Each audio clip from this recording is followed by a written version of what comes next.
Seja muito bem-vindo a mais um DrogaVet Clinicast.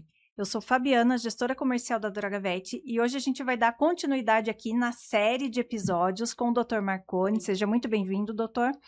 A gente vai falar sobre dermatologia veterinária, piodermites em cães e gatos. Para este bate-papo, a gente conta com a presença do Dr. Marconi, médico veterinário, professor da PUC Curitiba, pós-graduação animal, com referência em dermatologia veterinária do sul do país. Marconi, é um prazer tê-lo novamente com nós. Dr. Marconi, para começarmos, que são piodermites, e por elas serem tão comuns na dermatologia veterinária. Então, eu gostaria mais uma vez de começar agradecendo ao convite da DrogaVet para estar aqui com vocês. É um prazer estar aqui dividindo espaço com a Fabiana e com a Luciane, discutindo sobre dermatologia veterinária. As piodermites são as principais doenças da pele dos cães, né? A piodermite é a infecção bacteriana da pele.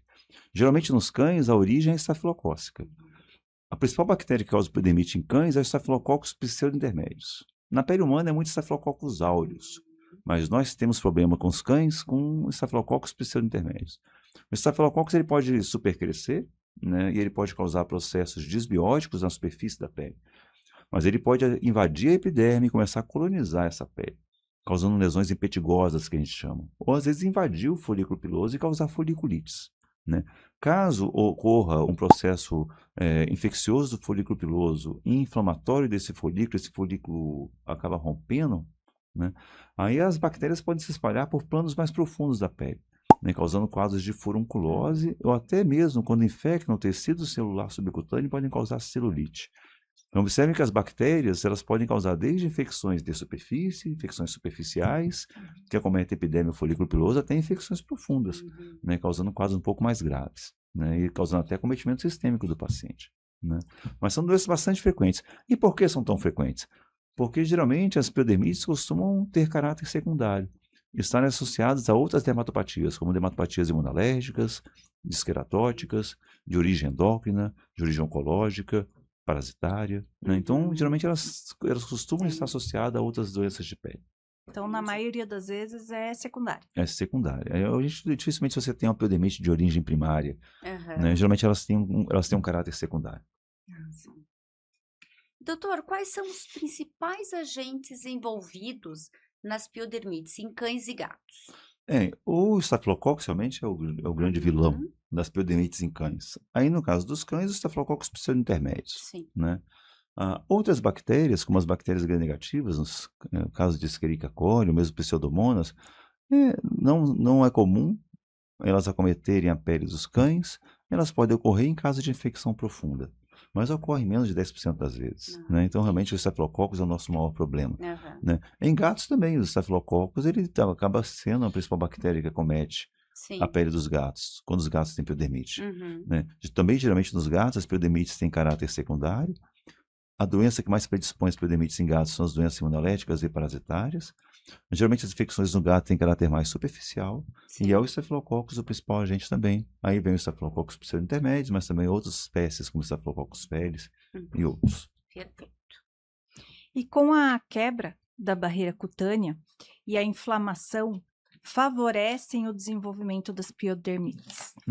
As piodermites, um animal que tem alguma dermatopatia primária, acaba que aquela dermatopatia fragiliza a pele, né? Quebra a barreira física tegumentar, né? Isso de alguma forma pode predispor, né, ao supercrescimento do Staphylococcus e à sua colonização. O Staphylococcus está presente na pele, né, como um comensal, mas ele está presente em uma quantidade muito pequena, né? Então, o percentual de Staphylococcus presente na pele normal é de 3 a 5%, né? Mas quando aquela pele está fragilizada por algum motivo, geralmente por alguma dermatopatia, né, de origem inflamatória, degenerativa, disqueratótica ou mesmo oncológica, acaba que isso cria um microclima que favorece realmente o supercrescimento estafilocócico, a sua colonização da pele e ele pode causar infecções ativas, né? A doença hoje mais associada com infecções estafilocócicas secundárias são as dermatopatias alérgicas, principalmente a dermatite atópica. Talvez porque a dermatite atópica ela é inerente à doença, existe uma diminuição da barreira física tegumentar. Então, essa diminuição da barreira física tegumentar, né, pode favorecer realmente processos desbióticos e infecções de repetição nesses animais. Perfeito. Doutor, e quais os sinais clínicos que ajudam o veterinário a diferenciar uma piodermite superficial de uma profunda? Ótima pergunta, né? As piodermites superficiais, geralmente o quê? Elas se caracterizam muito por pústulas. Então, esses acúmulos de pus, geralmente milimétricos, que acontecem ali na Uhum. pele. Só que as pústulas nos cães, elas têm caráter muito efêmero, elas são muito fugazes. Então elas se rompem com facilidade, e depois que elas se rompem, acaba que o conteúdo purulento acaba ficando ressequido e perfaz crostas. Aquelas crostas de aspecto amarelado que a gente chama de crostas mericéricas.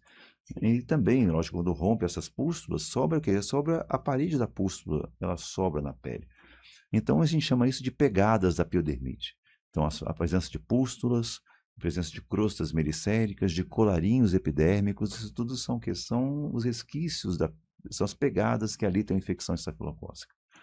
Quando atinge o folículo piloso, aí realmente as piodermites podem causar o quê? Eriçamento piloso, podem causar alopecia, né? E elas podem também causar, às vezes, os quadros, erupções papulocrostosas foliculocêntricas. Então, pústulas, pápulas e papulocrostas de origem folicular. Sendo o quê? Sendo bem associados com quadro alopécico, que você olha o cão e tem aquele aspecto de ruído de traço do pelo. Infecções profundas são associadas com alopecia, com edema, com tumefação, aí fisturização e úlceras, exudação, formação de crostas espessas. Às vezes o paciente também tem linfonodomegalia, pode ser febril. Então esse é um contexto que permite o colega veterinário diferenciar se o processo é superficial, se ele tem origem folicular, epidermal ou mesmo se ele é profundo. Perfeito. Doutor, quais os exames indispensáveis para fazer o diagnóstico correto da piodermite? Perfeito. A piodermite, ela permite um diagnóstico ambulatorial. Então, a gente pode olhar o exame clínico, o histórico e o exame clínico do paciente faz sugerir que o paciente pode ter piodermites. Então, a presença desses aspectos clínicos lesionais são muito sugestivos da doença. Logicamente, a gente confirma a presença da piodermite em cães com um exame citológico. Então, a citologia pode ser colhida, então as amostras elas podem ser coletadas a partir de pústulas intactas, a partir de colarinhos epidérmicos. Então, isso você faz o exame citológico com colorações. Então, coleta a amostra, faz colorações ambulatoriais rápidas e já vai fazer uma visualização microscópica, isso já permite a evidenciação do processo inflamatório junto com a presença de bactérias, geralmente cocóides, que podem estar extras ou intracelulares. Né? Então, o diagnóstico de piodermite é citológico. Né? Você faz isso em ambiente médico, ambiente ambulatorial. Logicamente, quando eu quero saber qual bactéria está ali, a piodermite te fala que tem bactéria na pele. Ou melhor, desculpem, a citologia te fala que tem bactéria na pele. Mas para saber qual bactéria nominar essa bactéria, tem que fazer cultura. A cultura vai permitir realmente a identificação da bactéria. E o antibiograma permite você ver a sensibilização. Essa bactéria é sensível a qual princípio antibiótico? Então, são os exames que a gente faz realmente na sequência. Né? Então, citologia, cultura e antibiograma permite realmente o quê? A avaliação, o diagnóstico de piodermite, a avaliação da espécie envolvida e a sua sensibilidade antimicrobiana. Eu ia perguntar agora em quais situações a cultura bacteriana e o antibiograma eles se tornam obrigatórios. No dia a dia da clínica, a gente faz muito exame citológico e as prescrições elas podem ser feitas baseadas realmente no diagnóstico clínico citológico. A terapia das piodermites superficiais é muito tópica, né? Então a gente acaba fazendo terapia baseada realmente no nosso diagnóstico clínico. Situações realmente o quê? Situações que a doença já é crônica, a doença ela é recorrente, a doença não responde às terapias antissépticas ou antibióticas sistêmicas convencionais, né? Situações também de muita recorrência do processo, tudo isso sugere a necessidade de você fazer um exame de cultura e antibiograma, né? Culturas convencionais, antibiogramas também, elas devem ser feitos de maneira regular nessas situações. Né? Situações mais graves, realmente, que às vezes situações em que você não consegue, o controle não está adequado e a gente não está conseguindo sucesso, aí envolve exames um pouco mais sofisticados. A gente pode tentar fazer, às vezes, a identificação da espécie envolvida por métodos moleculares, como o Mal-de-Toff, que é a espectrometria de massa, E a avaliação de sensibilidade por métodos genéticos também, para avaliação de genes de resistência da bactéria envolvida. E mais uma vez, né, o legal da manipulação veterinária é justamente possibilitar aí a manipulação em diversas formas farmacêuticas, principalmente ali com tratamento de uso tópico, que a gente tem shampoo, spray, mousse, várias formas, né, que a gente pode adaptar. No tratamento específico da piodermite, qual é a importância da terapia tópica? É a nossa principal prescrição, é a mola mestra do tratamento. Normalmente, se você diagnosticou uma piodermite de superfície ou superficial, a terapia tópica, ela deve sempre ser prescrita e ela é a primeira opção. A gente não faz mais terapia sistêmica para as piodermites de superfície e superficiais. Terapia sistêmica é indicada para piodermite profunda, que não são as mais comuns. A mais comum realmente é de superfície e superficial. Então, se a infecção está aqui em cima, a terapia tópica. Se a infecção está aqui embaixo, a terapia sistêmica, né? Agora, a terapia tópica, ela sempre deve ser prescrita em pacientes com piodermite, né? As terapias tópicas, elas podem, piodermites localizadas, a gente pode utilizar de formulações terapêuticas mais específicas. Se a piodermite é localizada, a gente pode usar realmente sprays, pode usar lenços umedecidos, pode usar loções cremosas, ou mesmo mousses, né? Lesões multifocais ou generalizadas, cutâneas generalizadas, a gente pode fazer realmente terapias na forma de sprays, mousses ou mesmo shampoos. Os shampoos, eles são bastante utilizados como terapia em pacientes com lesões multifocais ou generalizadas, né? Assim como os sprays e mousses. A utilização dos shampoos, ela pode ser feita de maneira, no início da terapia, a gente faz banhos a cada 3 dias, né? Depois de 15 dias ou 3 semanas, a gente passa para o uso semanal. E os sprays, a vantagem dos sprays, dos mousses e das loções cremosas é que você pode fazer o uso periódico, o uso diário, né, nas áreas acometidas. Eu gosto muito, nos meus pacientes, da associação dos dois. Quando eu faço terapia tópica, para tratar piodermite superficial e de superfície, eu faço terapia com shampoo, né? Então, prescrevo o shampoo, 2 banhos por semana por 15 dias, depois passo para banho semanal e vou monitorando o paciente. No intervalo entre os banhos, eu faço o quê? Eu faço sprays ou faço mousse, porque você acaba o quê? Você optimiza a terapia tópica e faz o animal ter uma cura mais rápida e melhora o compliance, a adesão do doutor, do responsável. Perfeito. O ativo que a gente mais utiliza como terapia tópica em cães com piodermites é a clorexidina. Né? A clorexidina ela pode ser utilizada nas concentrações de 2 até 3%. Né? As concentrações mais altas a gente usa na forma de shampoo.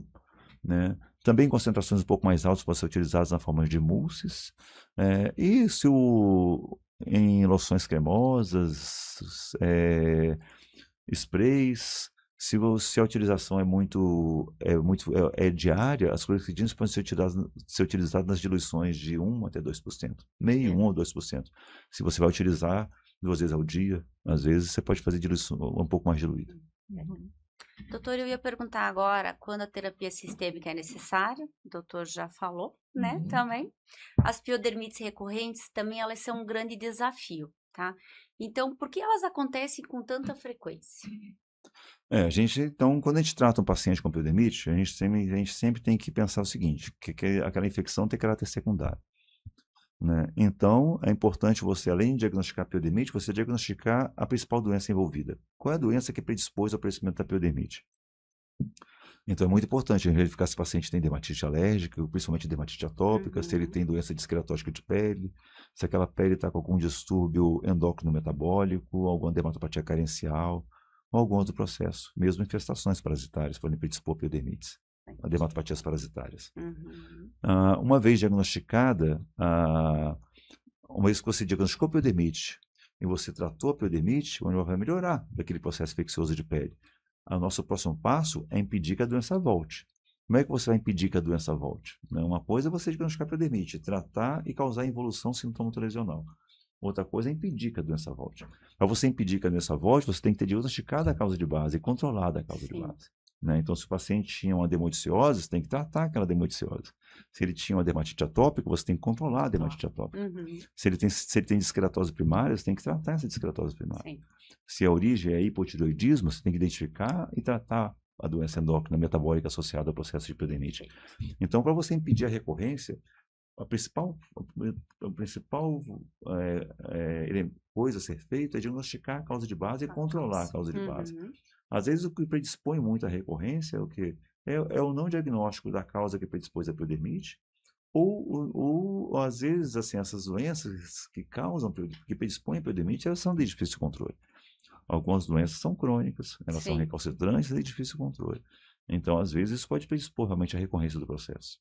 Né? Então, a gente tem que sempre buscar a melhor forma de controlar a causa de base, né, para você impedir a recorrência. Né? Aí esse é o passo a passo.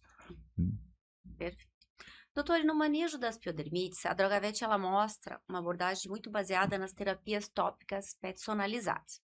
Então, ativos como clorexidine, falando também que a gente tem a nanoclorexidine também, uma nanomolécula, né? Peróxido de benzoíla, antibióticos tópicos, restauradores da barreira cutânea, até o uso da nanotecnologia, como a gente comentou, para melhor eficácia no tratamento. O doutor, como o senhor enxerga essa estratégia, essa utilização dessas moléculas?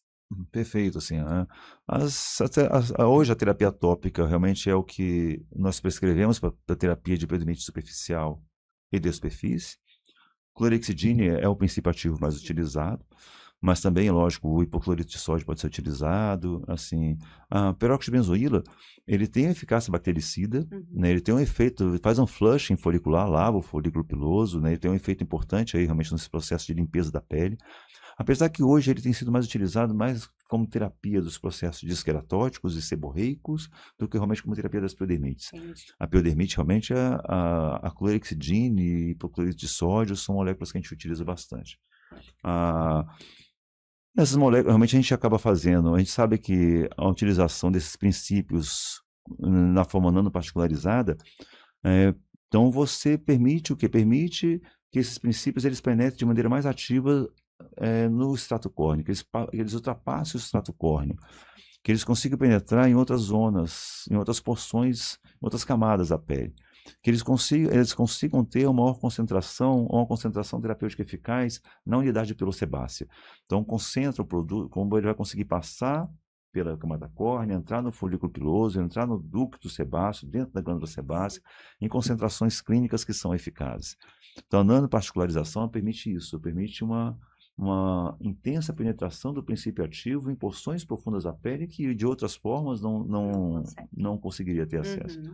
Então, às vezes, assim, esses princípios ativos, por serem moléculas grandes, às vezes eles ficam muito na superfície, eles ficam na camada córnea, não conseguem penetrar em outras porções da pele, e principalmente na unidade pilosebácea, que é a unidade realmente que ela é estreita, o ósseo folicular, a região infundibular é muito estreita. Né? Então, a nanoparticularização permite essa optimização, aumenta a concentração do princípio ativo em várias porções da pele. Com isso, você melhora a sua eficácia desse princípio ativo. Com isso, vai permitir uma minimização, uma melhora sintomatológica mais rápida, melhor adesão do responsável e menor exposição do animal também a medicalização. Né? Quanto mais rápido ele curar, menos você expõe aquele paciente à medicalização. Então, a nanoparticularização tem esses vários ganhos, né? Melhorar a penetração, melhorar a concentração, melhorar a eficácia e permitir o quê? Permitir uma cura mais rápida. Né? E menos assim, efeitos adversos também, né? Exatamente. Quando você aumenta a concentração, aumenta a penetração e concentração do princípio ativo, né, em porções mais profundas da pele, você acaba podendo usar menos o princípio ativo, expor aquela pele menos ao medicamento e minimizar muito efeitos colaterais. Né? Então, tem várias. E a outra grande vantagem da nanoparticularização é que você consegue fazer os princípios ativos de forma nanoparticularizada em várias formulações farmacêuticas. Exatamente. Formas farmacêuticas mais estáveis. Exatamente. Então, você consegue utilizar várias fórmulas farmacêuticas para fazer a nanoparticularização. Né? Isso é bom. E com isso também traz aí um custo-benefício muito bom. Também tem isso, né? Que acaba vai utilizar menos o princípio ativo e pode o quê? Pode acabar minimizando os gastos com as formulações. Exatamente, é isso que acontece. Uhum. Doutor Marconi, obrigada. tá? Por participar aqui com a gente, mais um episódio, compartilhar aí um pouco das suas experiências com a gente. E a gente grava mais episódios aí com o doutor na sequência e com certeza vai ajudar muitos profissionais, médicos veterinários a aprender mais, fazer o diagnóstico correto, ter acesso, né, a um grande conhecimento com o Dr. Marconi. O pessoal gosta muito, demais Com mesmo. certeza. E os Eu que tutores agradeço. também agradecem, né? Toda essa experiência também. Eu agradeço a oportunidade, ao convite. É um prazer estar aqui com vocês. Então Obrigado. nos vemos no próximo episódio. Próximo episódio. Espero ajudar na formação dos colegas aí.